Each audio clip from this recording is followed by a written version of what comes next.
ईद मिलाद उत्सवानिमित्त शेवगाव शहरात मानवता एवं शांती संदेश दिवस साजरा करण्यात आलाय।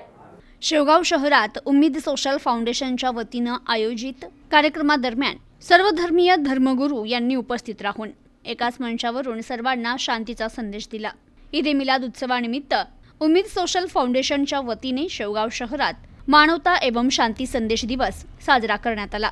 यावेळी भंते शाक्यपुत्र राहुल उपाध्यक्ष भारतीय बौद्ध महासभा यांनी सांगितलं की सर्वांनी आपल्या धर्माचं पालन करून दुसऱ्या धर्माचा आदर ठेवला पाहिजे। त्यानंतर ग्रंथी किशोर सिंग गुरु नानक दरबार नेवासा यांनी ईश्वर एक आहे, त्याची नावे अनेक रूपाने घेतली जातात असं सांगितलं।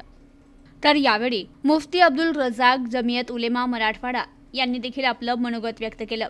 यानंतर प्रमुख वक्ते शेख सुबान अली साहब अध्यक्ष दंगामुक्त महाराष्ट्र अभियान यांच्या हस्ते उचल फाउंडेशन शेवगावच्या विद्यार्थ्यांना शालेय साहित्य वाटप करण्यात आलं। यावेळी त्यांनी मानवता आणि शांती या विषयावर मार्गदर्शन केलं। तर यावेळी उपस्थित मान्यवरांचा उम्मीद सोशल फाउंडेशन शेवगावच्या वतीनं वृक्ष आणि साने गुरुजी लिखित इस्लामिक संस्कृती हे पुस्तक देऊन सत्कार करण्यात आला। यावेळी माजी आमदार चंद्रशेखर घुले पाटील यांनी सर्व धर्मगुरूंचा सत्कार करत उम्मीद सोशल फाउंडेशनला शुभेच्छा दिल्या। प्रतिनिधी अल्लाउद्दीन शेख, न्यूज टुडे 24, शेवगाव, अहमदनगर।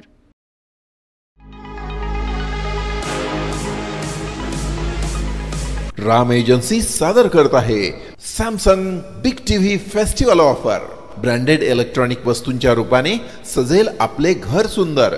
त्वरा करा, ही ऑफर राम एजन्सीच्या तिन्ही शोरूम मध्ये 14 सप्टेंबर पासून मर्यादित कालावधीसाठी उपलब्ध।